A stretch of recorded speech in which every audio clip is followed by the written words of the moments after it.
Doncs comencem l'acte, que ja sabeu que s'anomena la conferència La importància lingüística i històrica del manuscrit dels greuges de Guitart-Isern, senyor de Cabuet.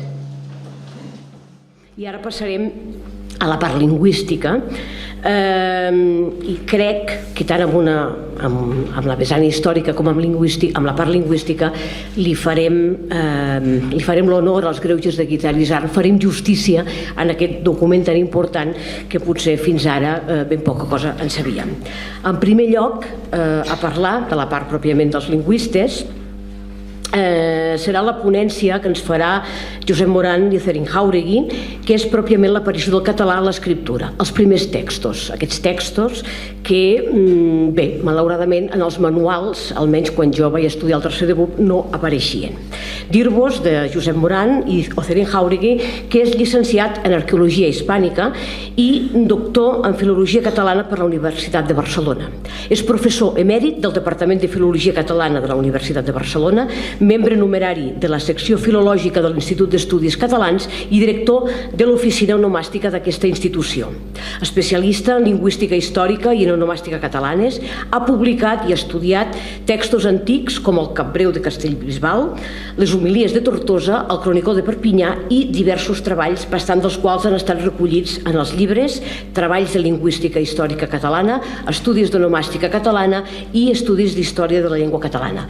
Dir-vos que el professor Josep Moran d'investigar i de coses n'ha escrit moltes. Aquí només és pròpiament una esmena de tot allò que ha fet. Quan vostè vulgui. Moltes gràcies.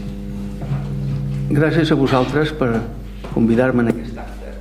Ai, perdó, s'ha engegat tan entranyable, oi? Bé, el meu tema serà l'aparició del català a l'escriptura.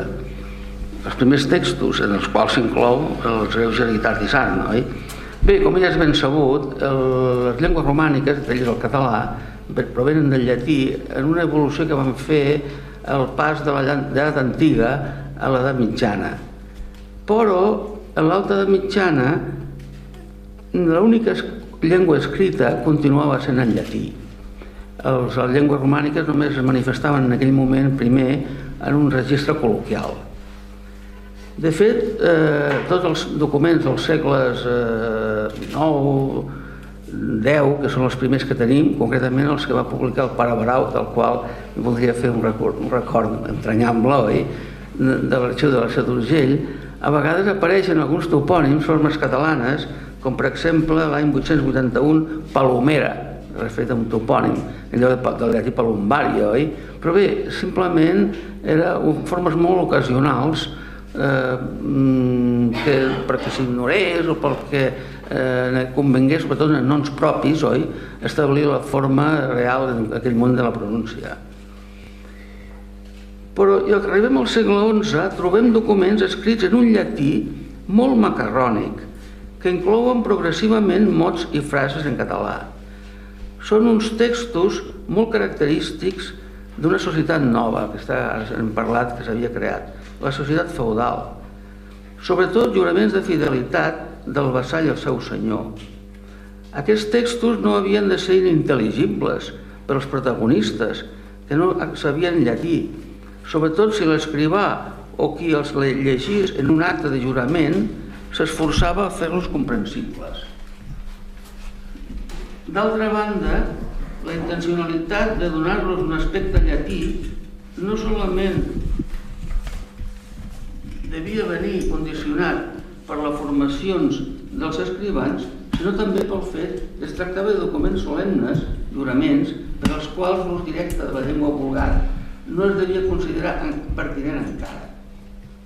Però al final del segle XI ja ens han arribat alguns documents de caràcter feudal escrits totalment o majoritàriament en català, procedents precisament de l'àrea de la diòcesi d'Urgell. Són els primers d'aquest àmbit, que és on s'aplicar més aviat el català a l'escriptura, segons les mostres de què disposem.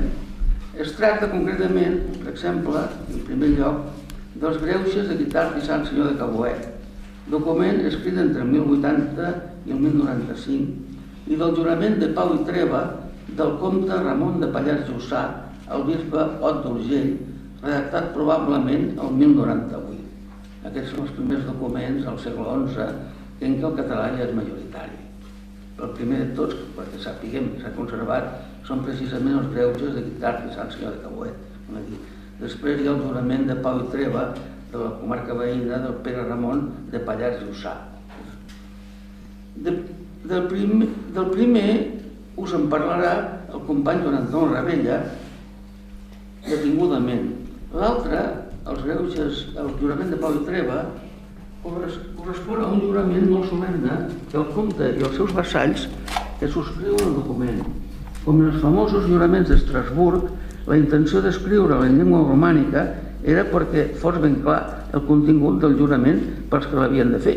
L'havien fet, havien de saber què juraven, oi? I no sabien llatí, llavors havien per força passar-se a la llengua que parlaven, el català en aquest cas, oi?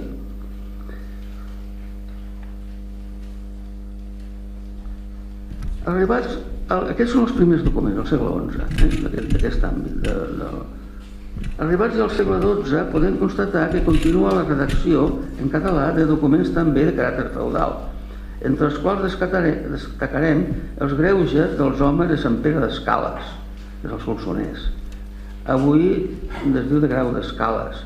I els greuges dels homes d'Hostafrancs de Sió, també dintre de l'àmbit del bisbat d'Urgell.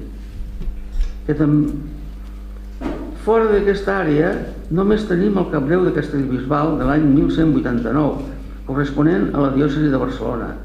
Com que es tracta d'una relació de prestacions que els vassalls rústics havien de fer al seu senyor, que era el bisbe, és evident que el motiu de la redacció en llengua vulgar era deguda a la condició cultural dels vassalls, ignorants del llatí, havien de saber quins són els tributs que havien de pagar al bisbe. És a dir, que tenia una relació molt utilitària, els primers documents de caràcter feudal. Però en el segle XII, la producció en català ja no es limita als documents feudals. De la primera meitat tenim un fragment que s'ha conservat d'una traducció del Liber Judiciorum, és a dir, del codi legal vigent llavors, que precisament va publicar el pare Cebrià Baraut, procedent de l'arxiu de la Seu d'Urgell. Coneixem a més un fragment d'una altra traducció d'aquest codi del final del segle XII, feta probablement en l'àmbit de la diòcesi de Girona. També es va traduir al català per necessitat que la gent sapigués, la gent que no sabia llatí, quines són les condicions per fer testament.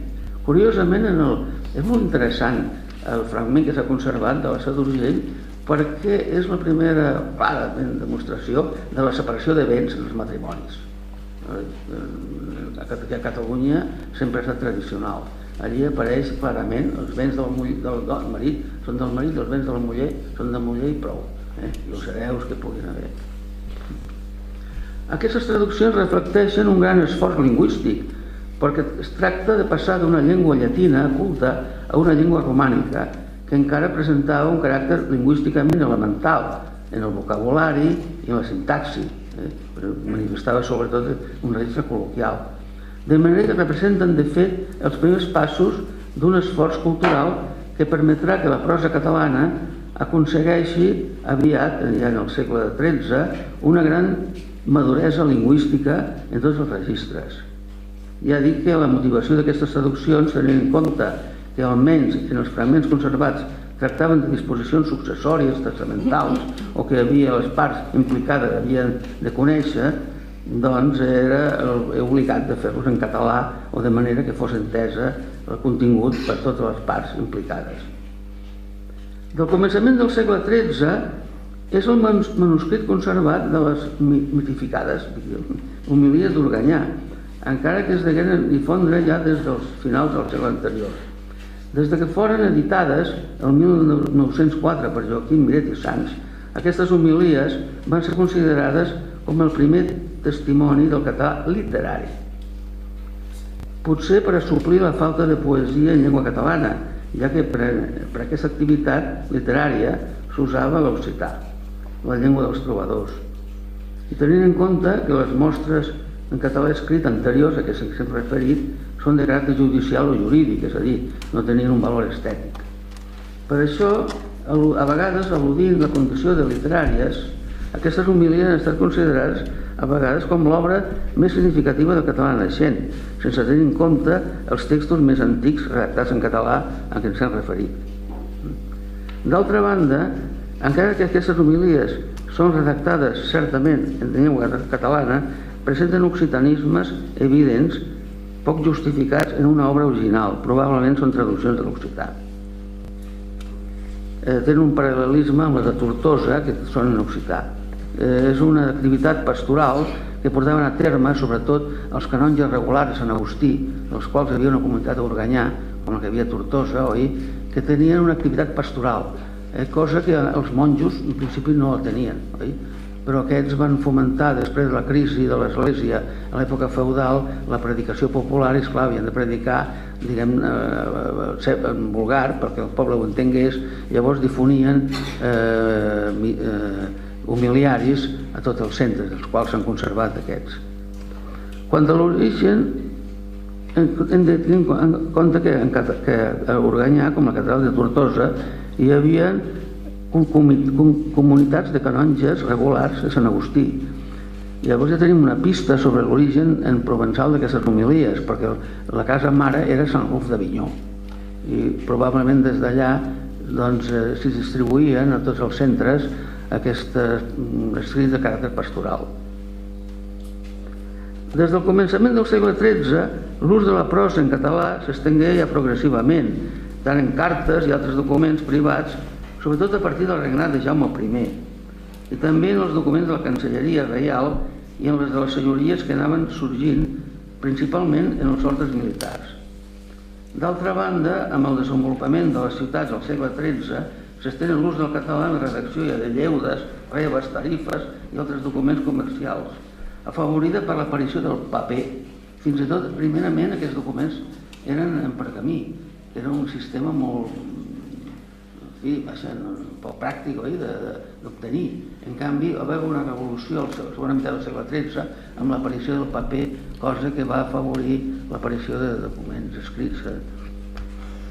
Bé, i aleshores ja passem, però, a la societat burgesa, que ja és un altre món, se supera el món feudal. Fins i tot els usatges de Barcelona, que era el model que intentava de posar ordre en aquest món feudal, també a principis del segle XIII ja se tradueixen al català. Bé, va ser un procés, com deia, que comença a finals del segle XI, amb aquests documents que hem parlat, i ja tot el segle XII es va ampliant l'ús, i en el segle XIII llavors ja arriba un moment en què la prosa catalana ja té un moment, una forma d'expressió completa en tots els registres. És un procés lent perquè s'ha de crear una llengua de cultura, cosa que no és fàcil si no hi ha una pràctica, però bé, ha de ser constant, i per això el català va ser una de les primeres llengües en l'època medieval romànica, que va tenir una normativització en totes les funcions de les primeres.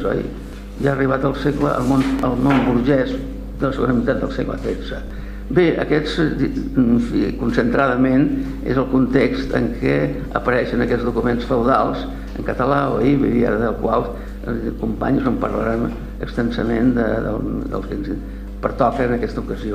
Gràcies.